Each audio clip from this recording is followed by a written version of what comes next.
بسم الله الرحمن الرحيم أرأيت الذي يكذب بالدين فذلك الذي يدع اليتيم ولا يحض على طعام المسكين فويل للمصلين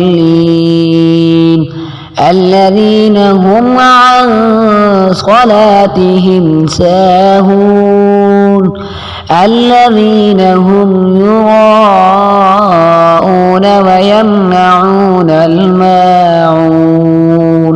بسم الله الرحمن الرحيم إنا أعطيناك الكوثر فصل لربك وانحر إن شانئك هو الأبتر.